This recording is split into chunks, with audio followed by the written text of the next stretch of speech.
Broland Peterson. I was diagnosed with Asperger's at the age of 8, and in this podcast, we will be taking a dive into my daily life. So, join me for a day as an autistic youth. What do I want others to know about autism and ODD? Well, people need to understand that being autistic does not mean that you're dumb or broken. You've probably heard that before, but it's true. To people who have been diagnosed as autistic recently, coming from someone who has been dealing with autism for 15 years, my entire life, do not give up on yourself.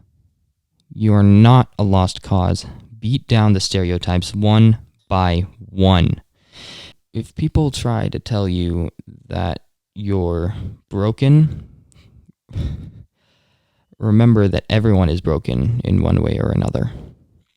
As for ODD, do not try to be the top dog against someone with ODD. It will not end well, period. I'll explain this later. As for mental illness in general, not everyone with autism sees things the same way. This applies to every mental illness. Same thing applies to experiences.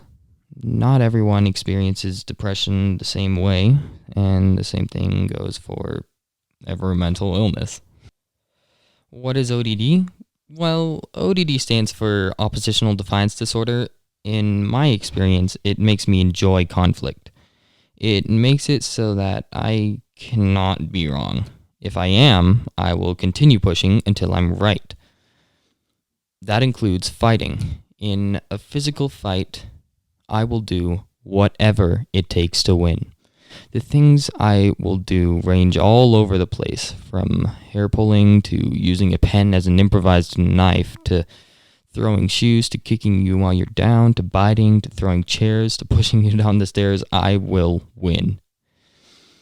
I switched to a sort of mentality where I'm no longer in control. Please do not hold this against anyone with ODD.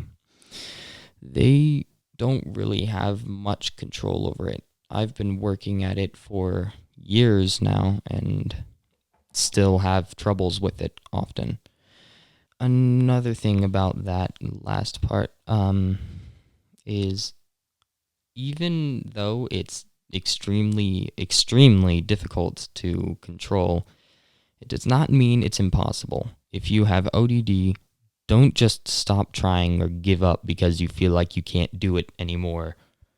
As for people who are dealing with someone with ODD, if you find yourself in a situation where they might be getting agitated, try not to escalate them.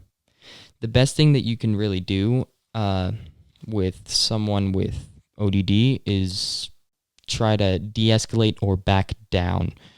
Because for me, de-escalation doesn't work unless you're in my trusted circle of people. And I don't know if this really is a universal thing with ODD, but if you try to talk down to them, that'll just make them even more angry.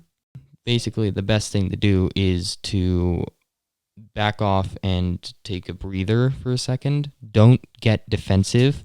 That will not help. It will, again, just make them even more angry. Just back off for a second. Even if it takes pretending like they're right, even when they're not, you can come back to it later, and it's easier to reason with them while they're calm than while they're angry.